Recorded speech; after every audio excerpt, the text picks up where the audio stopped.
Recently Snapdragon ने Snapdragon X Elite present किया, जिसमें स्नैपड्रैगन ने इंटेल, AMD, एप्पल इन सभी से बेटर परफॉर्मेंस और एफिशिएंसी देने की बात की है। तो आज की इस वीडियो में हम लोग स्नैपड्रैगन X Elite के ऊपर बात करने वाले हैं कि इसके क्या बेंचमार्क स्कोर्स हैं और ये कितना अच्छा है इन सभी प्रोसेसर से। तो चलिए वीडियो को शुरू करते हैं। तो अभी हाल ही में स्नैपड्रैगन समिट हुआ था, जहां स्नैपड्रैगन ने पीसी डिवाइसेस के लिए स्नैपड्रैगन X Elite को लॉन्च किया है और स्मार्टफोन डिवाइसेस के लिए स्नैपड्रैगन 8 जनरेशन 3 को लॉन्च किया है। तो स्नैपड्रैगन X Elite एक ARM प्रोसेसर है और जनरली ARM प्रोसेसर आपके लैपटॉप, स्मार्टफोन्स, टैबलेट्स इन सब में यूज होते हैं। ARM प्रोसेसर उतना ज्यादा आपको परफॉर्मेंस नहीं देते एज कंपेयर टू इंटेल और AMD। भले ही स्नैपड्रैगन X Elite एक ARM प्रोसेसर है, लेकिन ये x86 आर्किटेक्चर वाले प्रोसेसर्स को भी बीट करने की बात कर रहा है, यानी इंटेल और AMD को। और साथ ही में इसने ARM आर्किटेक्चर प्रोसेसर्स में जो सबसे ज्यादा एडवांस प्रोसेसर है अभी करेंटली मार्केट में, जो है M2 Max, उसको भी बीट करने की बात की है। तो ये स्नैपड्रैगन X Elite प्रोसेसर है क्या?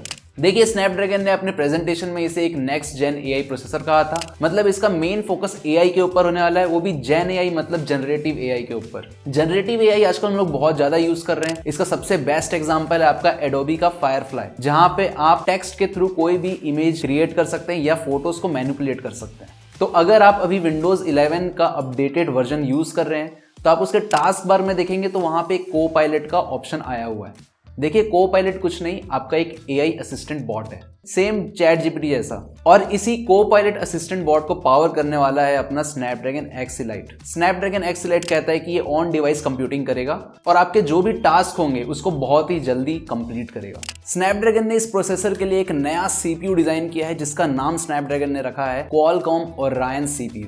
और कंपनी का ऐसा भी कहना है कि ये आते साथ मार्केट लीडर बन गए हैं। तो CPU बेंचमार्क स्कोर्स की बात करूं तो सबसे पहले मैं इसके सिंगल थ्रेड प्रोसेसर्स की बात करूंगा।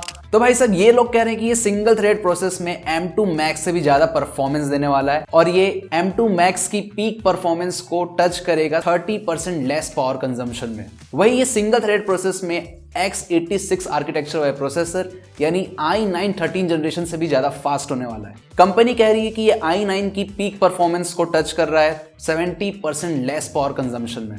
ये थी बात सिंगल थ्रेड प्रोसेसर्स की। अब मैं बात करता हूं मल्टी थ्रेड प्रोसेसर्स की। स्नैपड्रैगन भी बहुत ज्यादा शाना है। इस बार इसने मल्टी थ्रेड प्रोसेस में i9 और M2 Max से इसे कंपेयर नहीं किया।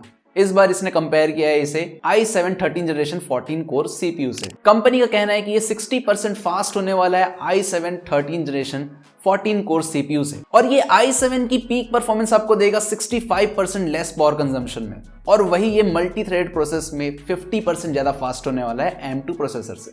तो ये थी बातें इसके CPU के ऊपर। अब मैं GPU के ऊपर बात करता हूँ। GPU परफॉर्मेंस में ये 2 टाइम्स फास्ट होने वाला है i7 13 जनरेशन से और ये i7 की पीक परफॉर्मेंस को आपको देगा 74% लेस पावर कंजम्पशन में। वही ये GPU market leader Ryzen 9 7 generation को बीट कर रहा है और ये आपको उससे 80% ज्यादा परफॉर्मेंस दे रहा है। साथ ही ये Ryzen 9 की पीक परफॉर्मेंस टच कर रहा है 80% लेस पावर कंजम्पशन में।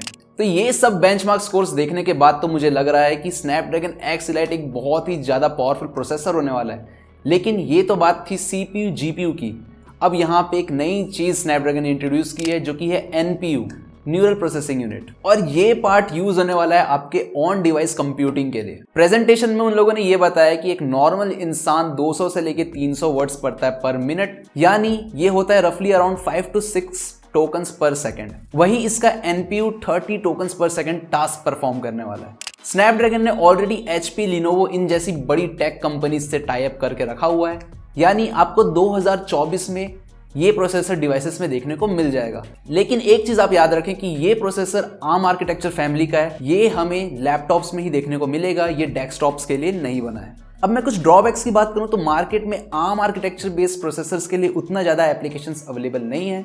मेजॉरिटी में एप्लीकेशंस x86 आर्किटेक्चर वाले प्रोसेसर्स के लिए है, यानी AMD और इंटेल। तो देखना पड़ेगा कि अगले साल कितनी कंपनीज ARM आर्किटेक्चर्स के लिए सॉफ्टवेयर्स लॉन्च करती हैं। इवेंट में स्नैपड्रैगन ने स्नैपड्रैगन 8 Gen 3 की भी बात की थी, जो आपको 2024 में मेजॉरिटी के बड़े बड़े फ्लैगशिप डिवाइसेस में देखने को मिलेगा। तो इस वीडियो में बस इतना ही था। उम्मीद है कि आप लोगों को ये वीडियो अच्छी लगी होगी। अगर आपके कुछ फीडबैक हो या आपका कोई टॉपिक हो जिसके ऊपर आप वीडियो देखना चाहते हो तो कमेंट सेक्शन हमेशा खुला हुआ है, आप वहाँ पे लिख दीजिए। मैं कोशिश करूंगा कि उनके ऊपर वीडियोस बना दूं।